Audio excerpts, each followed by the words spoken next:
Hello everyone, welcome back to my channel. My name is Alice. If you're new here, thank you very much for stopping by.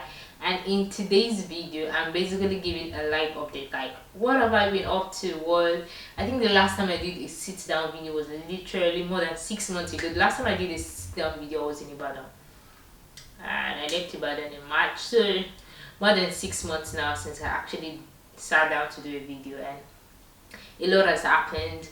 So this video, I'm going to actually talk about how I got to this point and then how it has been for me since I've been here. Now, about a year ago, yeah, literally more than a year ago, sometime in July, August, I decided that okay, I was going to go and I wanted to do my masters this year, and I literally wanted to go to Canada. Applying for masters in Canada is slightly different from the UK. I think each country is slightly different in one way or the other. So I started with Canada, and then I literally had to look for supervisors. I think I sent my very first mail sometime in August, ending of August, to apply to Canada. And I applied to a lot of I didn't even apply, I didn't even get to the point of the application. I literally in the process of looking for a supervisor. I actually really never left that point. I emailed a lot. I emailed over 20 supervisors, and there was nothing. I think it was only one or two people that just came to that, oh, she didn't have funding at the moment.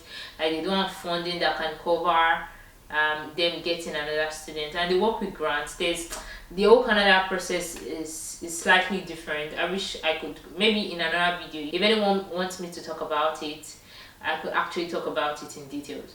So, but for me then, when I started the process, I started seeing as a 2 months in, emailing. I was sending emails to prospective supervisors and doing research and all that. Trust me, it's not as easy as I'm using my mouth to say it. Like, it's something that you actually have to be intentional. Sit down, craft out research statements, your SOPs and all that. And at that point in time, I just knew that okay, I don't know how this will work. Like, I had people that were telling me, okay, I was trying to apply for fall 2020, 2022, fall 2022. That was last year. And they're telling me, okay, no, I could apply for fall 2023. That will be next year. And that was, as at last year was like in 2 years time. I like, no, that's not my plan. Like, I really had a plan that I wanted to be doing my masters this year, by September this year. And I was really on, and I was like, if this cannot work for September this year, I'll rather go for one that can work. And so I started applying to UK schools also. Applied to 6 schools in the UK, 3 schools for Msc Medical Microbiology and 3 schools for Msc Biomedical Science. And I also wanted to apply to US, but then their own process is a little bit also different. Not so different, but like they are similar to the Canadian style. Also you have to also write GRE, and then the courses were not it. So for Canada, I was looking into going for MSc Immunology, and while for US, I didn't even try the process for US. I really wanted to write my GRE, but I just felt that, at that point in time when I found out I had to write GRE and all, I had already gotten like 3 admissions from UK schools. Like, from this, out of the, like, I had already gotten 3 admissions from the schools I applied to in the UK, and I just felt, what, since the UK seems as the easiest route, let me go through that, and then I can, when I get to the UK, I can just know where to go to first. I specialized in medical microbiology in my undergrad, and I always wanted to go for MSc Medical Microbiology, but then a lot of things actually made me eventually go for MSc Biomedical Science. And I think I'll actually do I'll do a sit down video on why I chose MSc Biomedical Science over MSc Medical Microbiology. And most importantly, one of the most, no, let me not talk about that. I'll talk about that in another video. So let me just leave that for another video. So eventually, I'm actually studying MSc Biomedical Science at the University of Salford here in the UK, and it's been something I am actually glad I took. Like, I know I'm just starting. If you, someone will say you are just starting, but I'm actually very happy that this is what I'm actually doing. So for the UK, I applied to 6 schools. Like I said, 3 schools for biomedical science. So the 3 schools I applied for biomedical science is University of Chester, University of Salford, and University of, is it Westminster? Yeah, I think it's University of Westminster. So those are the 3 schools I applied for Msc Biomedical Science. Or 4. I'm not sure. I think Westminster was medical microbiology. Or I'm not sure. I'm not sure what Westminster was for. I got admission there too. So the other 3 schools I applied for medical microbiology was University of Hertfordshire, Middlesex University, and Kew University. And I don't know if it was a good thing because it gave me a lot of options. So I got admission as at by February this year. I'd gotten all admissions from them, like, because I applied early. Like I told you, I did all my applications. I think I applied for all the schools last year. Maybe it was just one I applied for this year or ending of December, but majority of the schools I did all my applications last year. So I got feedback very fast. And so just this, if you're trying to apply to anywhere in the UK, just do it early. I feel like once you do it early, just plan ahead. So I got that, and then it was just a lot of battle between choosing schools. Then I had to check out locations, start making research, or what school is better. Beginning of April was when I decided to actually go to Salford, and there were a lot of things that went into weighing the options, and a lot of people I had to speak to. I had to pray about it, and then when I just got a confirmation, I was just like, thank you, this is it. And after I did my processing, by August I was here in the UK, and basically that has been it.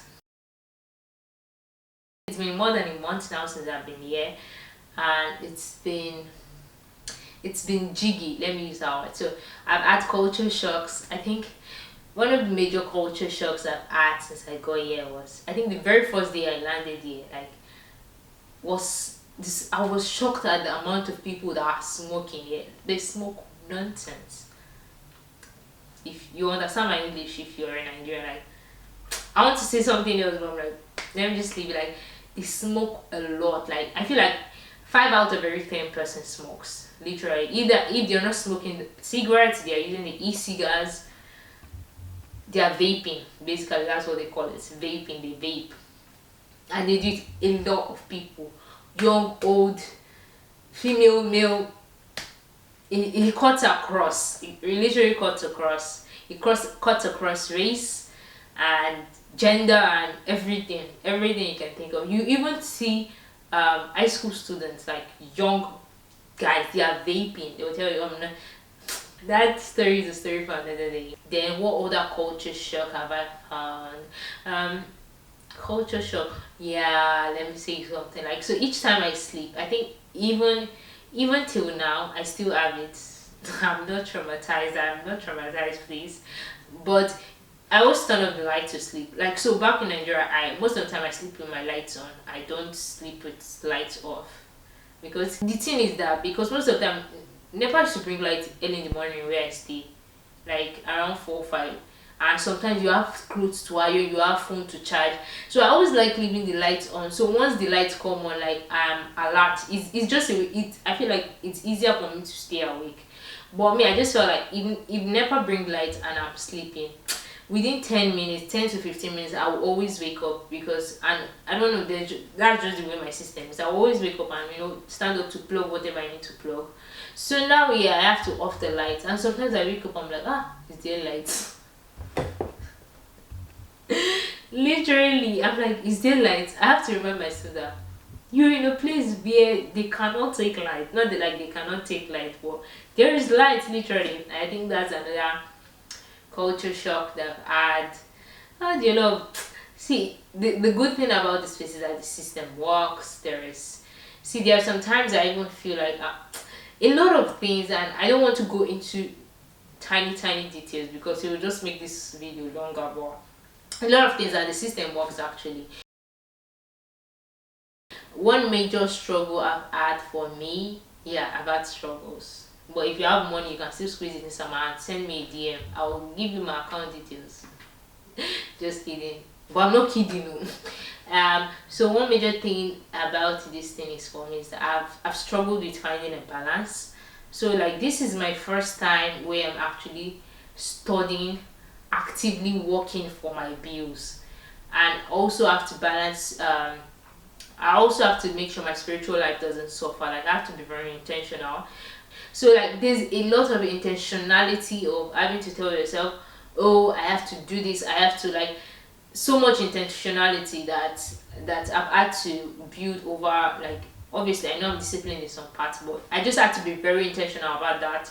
Also the fact that there was a day I missed one of my classes because I was trying to sort out, I was doing an interview or like an onboarding process for one of the places I work now, and I was meant to have a kind of a class, an induction class, and I felt like I was stabbing class. I felt bad because I felt like I'm not this kind of person that stabs class. But the truth is, it is so hard. Like you have to go to class, but then there's also no time. You also have to get a job or you have to work to pay your bills. Like it's just so much of finding a balance. I'm kind of person that I was like everything. Oh, I know when I'm doing this. I know when I'm doing that. I know what to do. I know where my next money is coming from. But this place was just so much of. I wasn't used to it, and it took a while getting used to knowing that, oh, I have to find the right amount of time to actually study. I actually also have to find that I have to work 20 hours a week to be able to make my bills, like to be able to pay my bills basically. I know if I don't work this amount of time, I cannot just wake up one week now as I am right now and say, oh, this week I don't want to work, I want to be a baby girl, I want to just I just want to buy things and have fun and all that kind of thing. At this point in time, I know I cannot. Like, I literally have to work to make sure I have my bills. I have money to pay my next bills, and it's something it's a situation it's something I've not. This is the first time for me. I've having to juggle. Like while I was working, I was working. While I was in school, I was in school. Like so, this is the first time for me having to juggle everything together, which is a lot. That's why sometimes when I remember, like I'm like, YouTube. I'm like, I don't have the strength. There's no time. Like mentally, I wasn't just there, and it's a great thing now that I'm actually finding my balance. I'm finding out, how to know when to do what I do. That didn't sound right, but I don't know how else to put it. But basically, that has been it for me. Just finding my balance. I want to say meeting new people, but I don't think I've met new people. I think that's one thing I need to work on. I'm not the friendliest of people initially. I'm kind of awkward with making friends. That's one thing about me. I'm awkward with. And if I'm friends with you, oh my god, I'm cool with you. That initial first step of making friends, I really don't know how to do it, and I'm also trying to work on that. I'm trying to be better with that, and basically that's all that has been happening with me for the past 6 months. Like, but basically that has been it. If you have questions about biomedical science, courses, things, please feel free to bounce it off me. I would really appreciate it because I have a couple of things I want to, a couple of videos that I think I want to create on, but I just need to be sure that it's going to benefit you. I don't just want to make random videos that are just random and not helping anybody basically. So like I said, I'm going to my next video will probably be talking about why I chose biomedical science over medical microbiology. So just watch out for that. And let me just tell you one little thing that happened yesterday. Yesterday I was going to work and my glasses decided to break unprovoked. Like unprovoked. In fact, let me show you the glasses. Because this thing hurts my heart. 1 minute.